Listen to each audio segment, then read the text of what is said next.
செடியாய வல்வினைகள் தீர்க்கும் திருமாலே நெடியானே வேங்கடவா நின் கோயிலின் வாசல் அடியாரும் வானவரும் அரம்பயரும் கிடந்து ஏங்கும் படியாய் கிடந்து உன்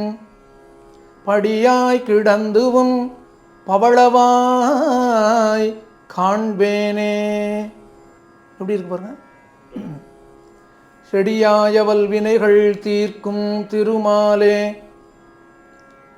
நெடியானே வேங்கடவா நின் கோயிலின் வாசல் அடியாரும் வானவரும் அரம்பயரும் கிடந்து எங்கும் படியாய் கிடந்து உன் பவளவாய் காண்பேனே.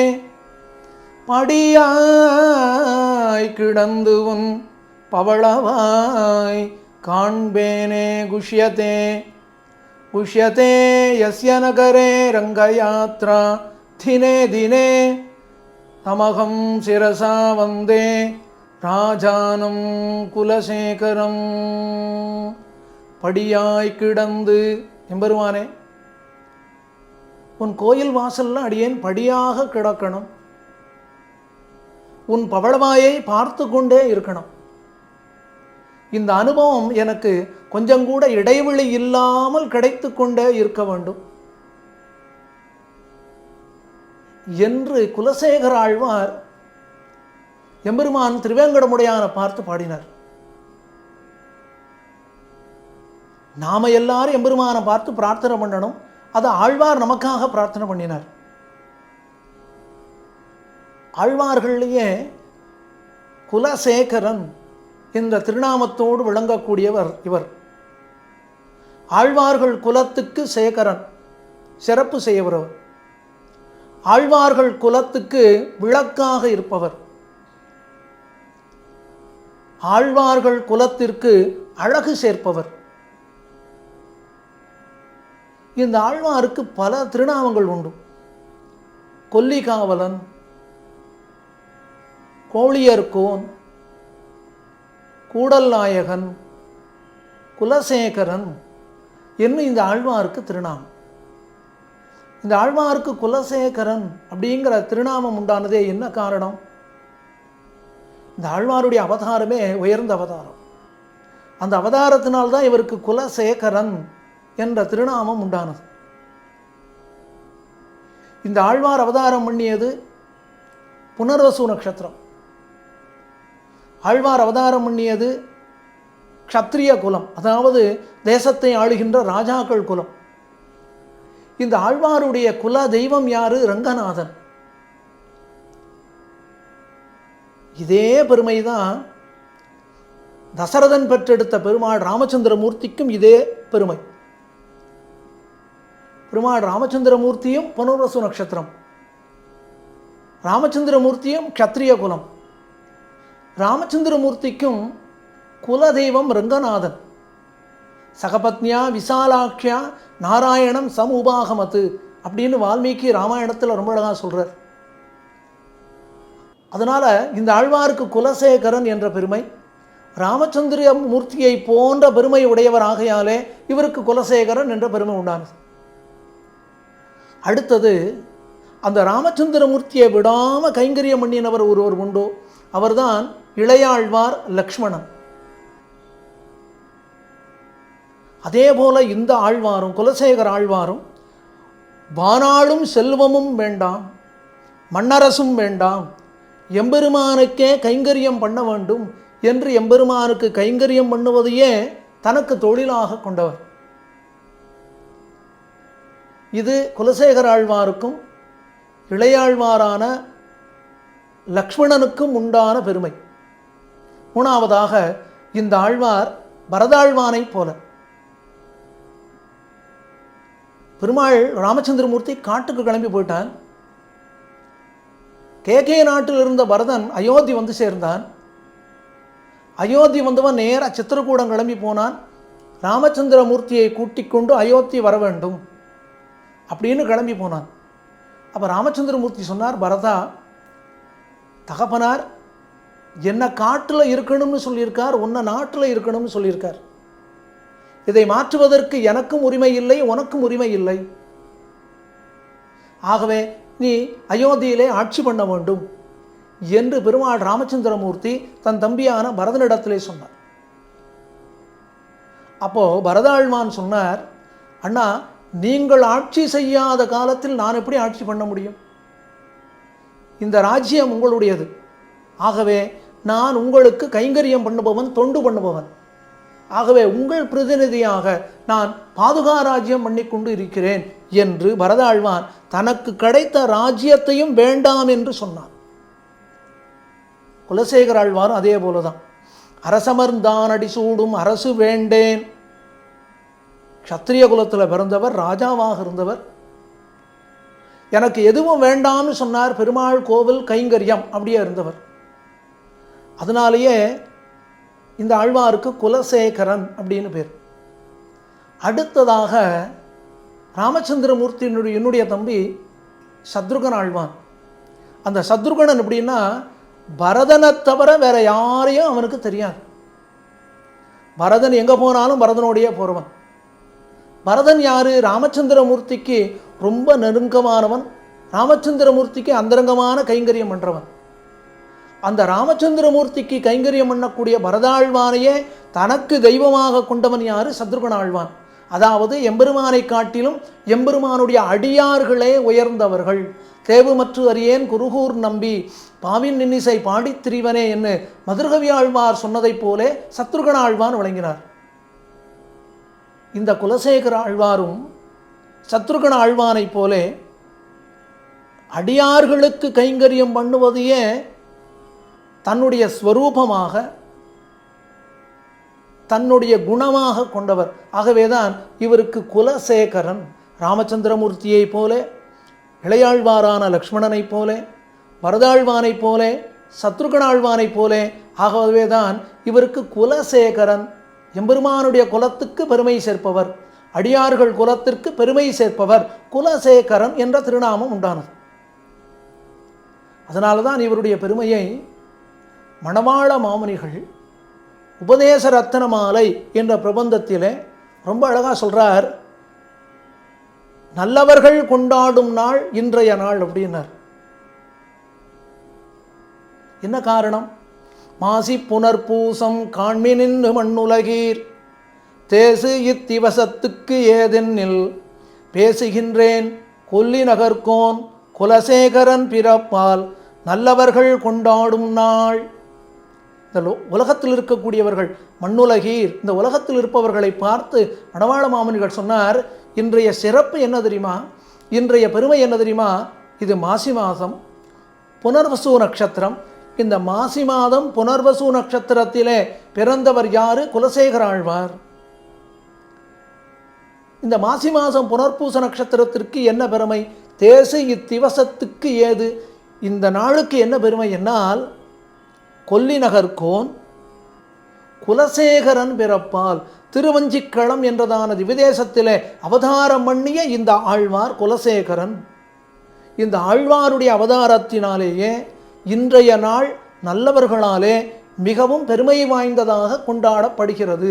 அப்போ மாசி மாதம் புனர்வசு நட்சத்திரம் நல்லவர்களாலே கொண்டாடப்பட்டது. அதற்கு என்ன காரணம்? குலசேகர ஆழ்வாருடைய பிறப்பு. இந்த ஆழ்வாருக்கு கண்ணன் பெருமானிடத்தில் அபாரமான காதல், ராமச்சந்திரமூர்த்தி இடத்துல அபாரமான காதல். ஆழ்வார்களிலேயே நம்மாழ்வார், பெரியாழ்வார், ஆண்டாள் நாச்சியார் கண்ணன் எம்பெருமானுக்கு என்றே மையல் கொண்டவர்கள், கண்ணன் எம்பெருமானிடத்தில் ஆறாத காதல் கொண்டவர்கள். திருமங்கை ஆழ்வார் எம்பெருமான் எழுந்தருளி இருக்கக்கூடிய அர்ச்சாவதார திவ்ய தேசங்களிலேயே மையல் கொண்டவர். குலசேகர ஆழ்வார் ராமச்சந்திரமூர்த்தியினிடத்திலே அதிகமான ஈடுபாடு கொண்டவர், ஆறாத காதல் கொண்டவர். அவருடைய காதல் நாம் எப்படி தெரிந்து கொள்ளலாம்? அவருடைய பக்தி எந்த அளவுக்கு சிறந்து விளங்கியது என்பதை நாம் எப்படி தெரிந்து கொள்ளலாம் அப்படின்னா, தினமும் ராமாயணம் உபன்யாசம் கேட்பார் ஆழ்வார். ராஜாவாக இருந்தாலும் தன்னுடைய அன்றாட காரியங்களை எல்லாம் முடித்துவிட்டு தினமும் ராமாயணம் கேட்பார். அவ்வாறு ராமாயணம் கேட்கும் பொழுது ஒரு நாள் அந்த ராமாயணம் சொல்லக்கூடிய உபன்யாசகர் பேசுகிறார் இல்லையா, அவர் ராமாயணம் சொல்லிட்டு இருக்கார். அவர் ராமாயண கதையை சொல்கிறார். லக்ஷ்மணன் சூர்பனகையின் மூக்கையும் காதையும் வெட்டிவிட்டான். சூர்பனகை தனது சகோதரனான கரனிடத்திலே போனாள். கரனிடத்திலே சென்று சொன்னாள், ஜனஸ்தானத்திலே 2 மானிடர்கள், அவர்கள் என்னுடைய மூக்கையும் காதையும் வெட்டிவிட்டார்கள் என்று சொன்னவுடனே கரன் 14,000 வீரர்களோடு யுத்தம் பண்ண வந்தான். 14,000 வீரர்களோடு கரன் வந்து சேர அவர்களுக்கு எதிராக ராமச்சந்திரமூர்த்தி யுத்தம் பண்ணுகிறான் அப்படின்னு இந்த உபன்யாசம் பண்ணுறவர் சொல்லிட்டு இருக்கார். இதை குலசேகர ஆழ்வார் கேட்டுட்டே இருக்கார். சொல்கிறவரை மேலே சொன்னார், யுத்தம் பண்ணக்கூடிய ராமச்சந்திரமூர்த்தி யார் அப்படின்னா தர்மத்துக்கு ஸ்வரூபம் ராமன். ராமன்னா தர்மம், தர்மம்னா ராமன். ராமச்சந்திரமூர்த்திக்கு தவறாக யுத்தம் பண்ண தெரியாது. ராமச்சந்திரமூர்த்திக்கு அதர்மத்தோடு யுத்தம் பண்ண தெரியாது. ஆனால் இந்த கரன் முதலிய 14,000 வீரர்கள் யாரு? ராட்சசர்கள். அவர்களுக்கு தர்மம் கிடையாது, அதர்மமே தர்மமானவர்கள்.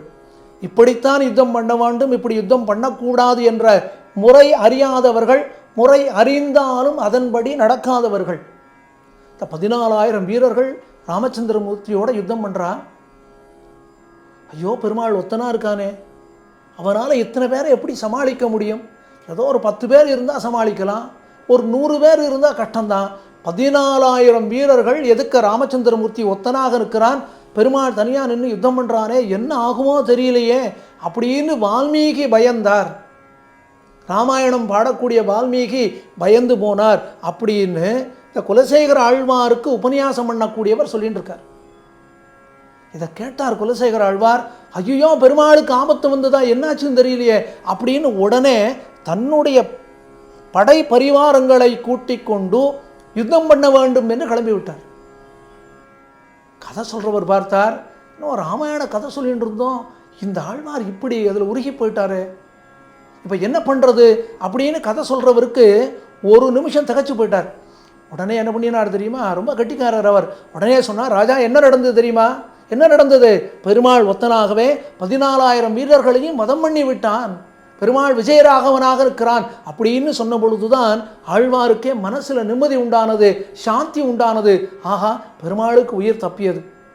அந்த அளவுக்கு ராமச்சந்திரமூர்த்தி இடத்திலே ஆழ்வாருக்கு அபாரமான பக்தி, ஆறாத காதல். இந்த ஆழ்வார் ரொம்ப அழகாக ஒரு பிரபந்தம் பாடியிருக்கார். அந்த பிரபந்தத்துக்கே பெருமாள் திருமொழி அப்படின்னு தான் பேர். நம்மாழ்வார் பாடியதுக்கு திருவாய்மொழி என்று பெயர், பெரியாழ்வார் பாடியதுக்கு பெரியாழ்வார் திருமொழி என்று பெயர், திருமழிசைப்பிரான் பாடியதற்கு திருச்சந்த விருத்தம் என்று பெயர், ஆண்டாள் நாச்சியார் பாடிய பிரபந்தத்திற்கு திருப்பாவை நாச்சியார் திருமொழி என்று பெயர். அதே போல குலசேகர ஆழ்வார் பாடிய பிரபந்தத்துக்கு என்ன பேர் வைக்கணும்? குலசேகரர் திருமொழி அப்படிதான பேர் வைக்கணும், வைக்கவில்லை. பெருமாள்னா பெருமாள் திருமொழி என்று பேர் வைத்தார்கள். என்ன காரணம்? பெருமாள்னு சொன்னால் ராமச்சந்திரமூர்த்தி.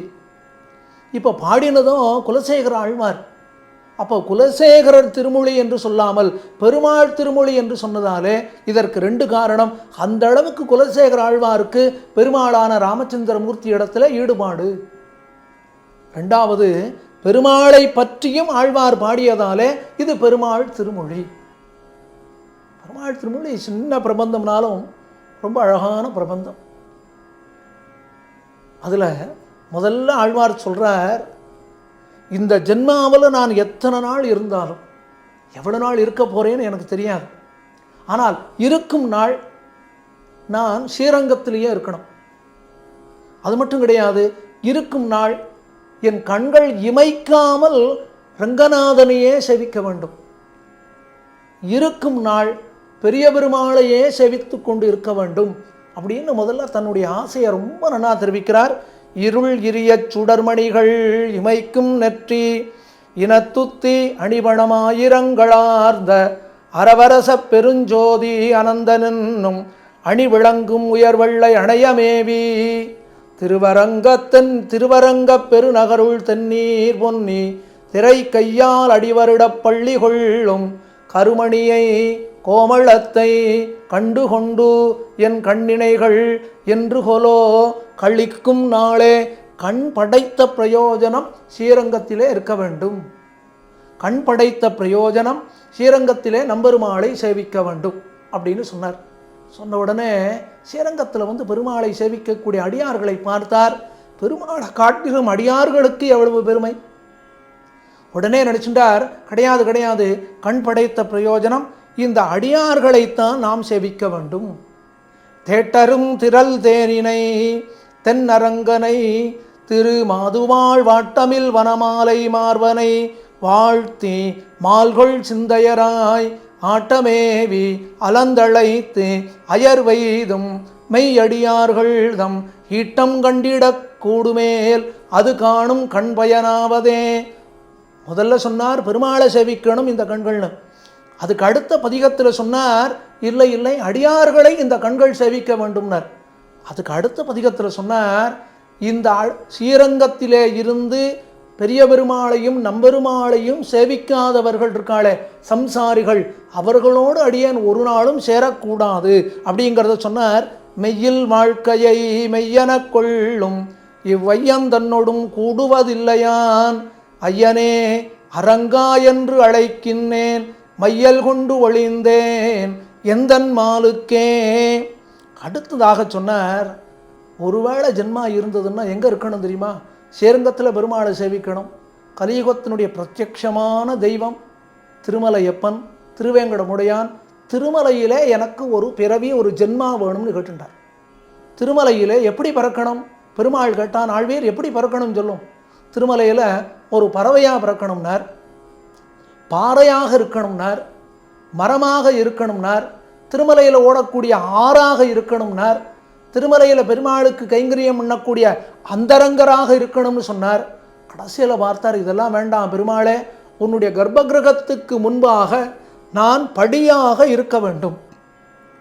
பெருமாள் கேட்டான், என்ன இவ்வளவு ஆசை உமக்கு அப்படின்னு. நான் அப்போ தான் இவர் சொன்னார், படியாய் கடந்து உன் பவளவாய் காண்பேனே, எப்பொழுதும் உன்னை சேவிச்சுட்டே இருக்கலாமே. செடியாய வல்வினைகள் தீர்க்கும் திருமாலே நெடியானே வெங்கடவானின் கோயிலின் வாசல் அடியாரும் வானவரும் அரம்பயரும் கிடந்து எங்கும் படியாய் கிடந்து உன் பவளவாய் காண்பேனே. அவ்வளவு ஆசையை திருமலையப்பனை செவிப்பதற்கு ஆழ்வார்க்கு. இதுக்கு அடுத்த பதிகத்தில் சொன்னார், கண்ணனோடு காதல் கொண்ட ஒரு கோபிகை கோபம் கொண்டு பாடுவது போல ஒரு பதிகம் பாடினார். அடுத்ததாக கண்ணனெம்பெருமானை பிரிந்த கண்ணனுடைய தாயார் தேவகி, ஐயோ எம்பெருமான் கண்ணா, உன்னுடைய லீலைகள் எதையுமே நான் பார்க்கலையே, பார்க்க முடியுமா என்று புலம்புவதாக கண்ணனை பெற்றெடுத்த தாயாரான தேவகி பிராட்டியார் புலம்புவது போல ஒரு பதிகம் பாடினார். அடுத்தது ராமாவதாரத்திலே கௌசல்யா தேவி ராமனை தாளாட்டுவதாக பாசுரம் பாடினார். மன்னுபுகழ் கௌசலதன் மணி வயிறு வாய்த்தவனே, தென்னிலங்கை கோன்முடிகள் சிந்துவித்தாய் செம்பொன் சேர் கண்ணினன் மாமதில் சூழ் கணபுரத்து என் கருமணியே, என்னுடைய இன்னமுதே ராகவனே தாலேலோ அப்படின்னு பாடினார். இது ராமனை பெற்றெடுத்த தாயார் கௌசல்யாக. அடுத்தது ராமனை பெற்ற தகப்பன் தசரதன். அந்த தசரதன் ராமச்சந்திரமூர்த்தியை பிரிந்தான். பெருமாள் காட்டுக்கு போனான் இல்லையா, அந்த தன்னுடைய வருத்தத்தை தசரதன் பாடுவதாக ஆழ்வார் பாடினார். ஹே ராமா, உன்னை புரிஞ்சு நான் இருக்கிறேனே, நான் என்ன பண்ண போகிறேன், உன்னை நான் காட்டுக்கு அனுப்பிச்சு விட்டேனே, எவ்வளவு பாவம் பண்ணினேன் அப்படின்னு கதறினார். கடைசியாக எம்பெருமானுடைய திருவடிகளிலே சரணாகதி பண்ணினார். தருதுயரம் தடாயேல் உன் சரணல்லால் சரணில்லை, விரை குழுவும் மலர்பொழில் சூழ் வித்துவ கோட்டு அம்மானே, அரிசினத்தால் ஈன்றதாய் அகற்றிடினும் மற்றவள் தன் அருள் நினைந்தே அழுங்குழவி அதுவே போன்று இருந்தேனே. தாயார் குழந்தைய அடிச்சுட்டான். குழந்தை ஓன்னு அழறான். அழற குழந்தை என்ன சொல்லுவான் தெரியுமா? அம்மானு தான் கத்துவான். எந்த தாயார் அடித்தாலோ அந்த தாயாரை பார்த்து அம்மானு கத்துவன். அந்த தாயாரோட காலை போய் கட்டியாக பிடிச்சிப்பான். அதுபோல் எம்பெருமானை பார்த்து சொன்னார், எம்பெருமானே, எனக்கு உன்னை தவிர வேறு கதி கிடையாதே, உன்னை தவிர எனக்கு உபாயம் எதுவும் கிடையாதே, உன்னை தவிர எனக்கு உபேயம் எதுவும் கிடையாதே, நீயே எனக்கு கதி என்ன எம்பெருமானுடைய திருவடிகளிலே சரணாகதி புகுந்தார் இந்த ஆழ்வார் குலசேகரர் அப்படின்னு சொன்னால் இந்த ஆழ்வாருடைய பெருமையை எவ்வளவு சொல்லலாம்.